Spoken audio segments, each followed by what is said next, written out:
Sup everyone, this is Draco Evolve back yet again with some latest Manchester United transfer news. Today we've got a lot to go through. We've got the big news around Bruno Fernandes. He has come out and said exactly what happened in the summer, so we've got a bit of clarity around that, so we'll go through that. We got updates on Paul Pogba, we got updates on Jack Grealish, James Maddison, Todd Cantwell, Getson Fernandes, Emre Can. A lot to kind of digest in this video. I won't be doing everyday transfer news. I did put up a bit of a poll and everyone wanted 3 to 4 days, 3 to 4 videos per week, so I'll be trying to do 3 to 4 videos per week, with 2 of them being match review and match preview, right? Which means the other 2 is most likely going to be around transfer news. So I'll kind of pick up 2-3 days worth of transfer, condense it, and then make a video. Let's see how that goes. If it goes well, then I'll stick to it. If it doesn't go too well, I might just revert back to adding maybe 5 days a week and doing a lot more on the transfers, especially when we're in the January transfer window. I'm just looking around across my screen to see if it's recording, because sometimes it doesn't record. If you're new to the channel, or if you're back in, you'll notice that my channel is purely Manchester United news now. You know, everything official news. I have had some gaming content before, and the channel did start off as a gaming content, but the link is in the comments below, so do go and give it a follow if you are into gaming and gaming live streams. So I'll be going through next week a lot of live streams, particularly the Football Manager series, continuing it there, so make sure you go and hit the sub button. Link is in the description below. But first up, it is Bruno Fernandes. Remember this guy? So he was, let's get a bit of a backtrack. He was linked with United, and United were interested in him. Scouts was sent to him. There was a big sort of summer transfer sort of saga developing in it. Nothing official did come out, but pretty much everybody knew it was like the best kept hidden secret, or whatever you want to call it. But he ultimately stayed put in Sporting Lisbon, and we never actually gone for him, because apparently Oli was happy with the midfielders. Clearly we were lacking creativity. He was happy with that. Now we need him more than ever, you can say. But he has confirmed that he was interested in joining Tottenham before the bid was turned down. So this is exactly what he had to say. Fernandes told, let me just pause this. Fernandes told the Record, "In the summer, I thought I could go out. I believe it was a good time to leave due to many factors. I made the best time of my career to date. After the UEFA Nations League, there were already many contacts, especially Tottenham. It was the team that wanted me the most and was the only one I agreed to talk with, because there were other clubs that didn't interest me or whose project was not up to my expectation. Tottenham fit into everything which I wish I had at the moment. It is an appealing championship." So this is very important. He said here, right here, Tottenham was the team that wanted him the most and the only one he agreed to talk to. So it pretty much confirms that we were interested, but not that interested enough to make a bid and go through it, which is a shame, because we needed Bruno Fernandes, someone like his caliber. And also he did say that because there were other clubs that didn't interest me or whose project was not up to my expectation. That is very similar to what Raiola, Haaland, etc came out and said in the past week or so, where our project is more of a commercial model rather than a footballing model. And that's probably it. That's probably where he thought, you know what, United probably is not the best club for me to go to. And this is what we've become. We've become this commercially run club rather than a footballing run club. Let me know your thoughts in the comments below about this sort of quotes.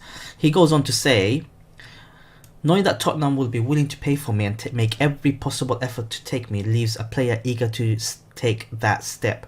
Regardless, I always kept my word that it was up to Sporting to decide whether or not to leave. Nothing changed my desire to be here and want to stay here. Sporting nurtured me, gave me a lot. It was a source of great pride and honour to continue representing Sporting." So he's loyal to Sporting. He wasn't forcing the issue, but he was open for a move. It's as simple as that. This is the full article. This is words from the man himself. So this is not sort of speculation. It just goes to show that United, we were never interested in a player who can easily be obtained, and who we've missed. Someone like that we've definitely missed in the team. Whew, makes me kind of sad. On to the next bit, Paul Pogba. So Paul Pogba has had a second sort of operation, you can say, because of his party. You know, his people has said that.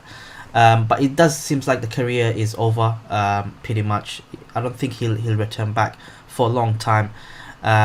He just made 2 appearances, sub appearance in late September. I don't know. Real Madrid obviously remain the most likely destination, though that could depend on the future of Toni Kroos, with the German international potentially moving the other way. Kroos came close to joining from Bayern in the summer of 2014, but ended up at the Spanish giant. If no such deal is agreed, Real will want Kroos 29 to move somewhere else to make space for Pogba. United slapped a £180 million price tag on Pogba in the summer and to scare off potential buyers, but things have changed since then and now could leave for £100 million. So that's what the Sun is reporting. Apparently Toni Kroos, Real Madrid are willing to pay, well, they didn't really say how much, but they're willing to let go of Toni Kroos. I don't want Toni Kroos. He is old now, 29 years of age. If we're buying into this Oli philosophy, if we're buying into sort of the youth, then Toni Kroos does not fit the vision, isn't it? If we sign Toni Kroos, then Oli's a hypocrite. You know, the club is a hypocrite. They're going back. Yes, Toni Kroos is a fantastic player, but I don't think he'll suit the Premiership at his age. He's too slow. He's got great passing range. He can keep the ball, but you need a combatant couple of midfielders. And Pogba is our most technically gifted player. Technically gifted midfielder. One of the best midfielders still in the world. For us to lose him, it'll be a big blow, but I think with all the shenanigans around him, all the stuff around that's happening, I think it's better we parted ways with Pogba. You know, cash in on him, get a couple of footballing players who wants to play, such as Bruno Fernandes, and I'm sure, I mean, we've been out of with Pogba for the whole of the season, really. We just played a couple of games, so we can manage without Pogba. Probably not as well because we don't have enough depth in midfield. But we can manage without him, and that shows. And I think if we can cash in on Pogba probably in the summer, and use that money, that's the most important thing. Use that money to buy a couple of players around him, as well as our usual normal transfer budget. I think we can do well. But someone like Toni Kroos coming in from Real Madrid as you know, a part exchange, I don't think that is a good deal for United.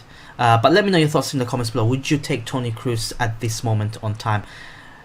Even though he's 29 years of age, his peak is pretty much coming to a close, etc, etc. Let me know.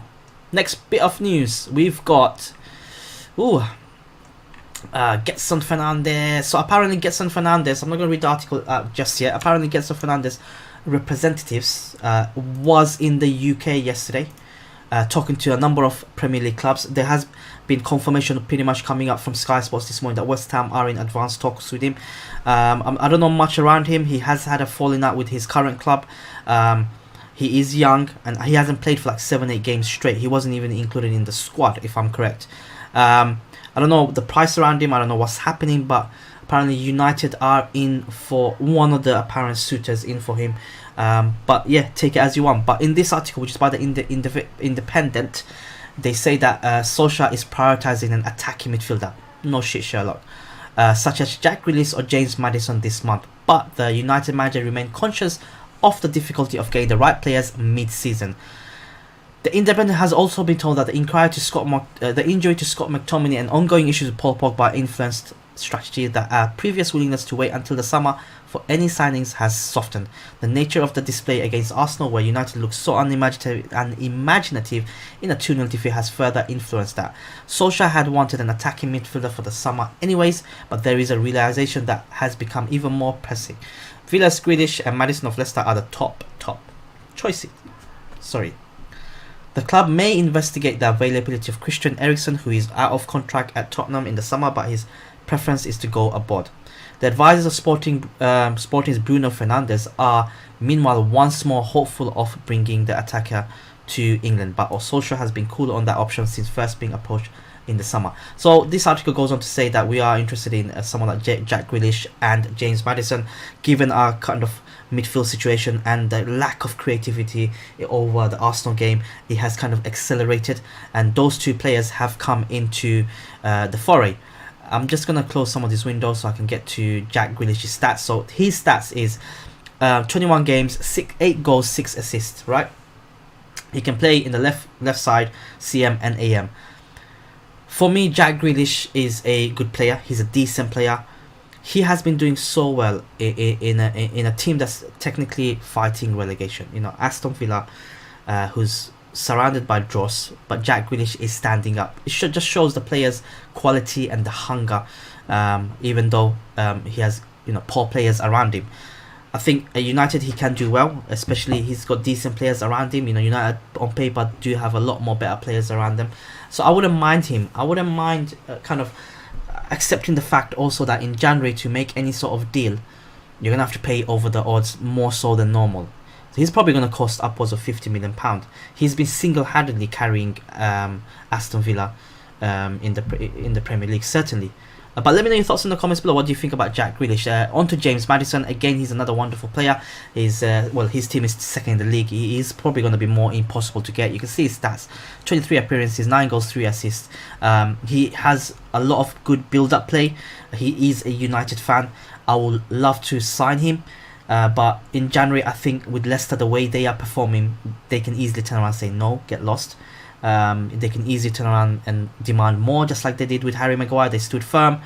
So I think Leicester is a club that is not going to be budged at the moment, and to get someone like James Maddison mid-season, midway from them, it's going to be a crime. I don't think Leicester will agree. I think this is more of a summer target realistically.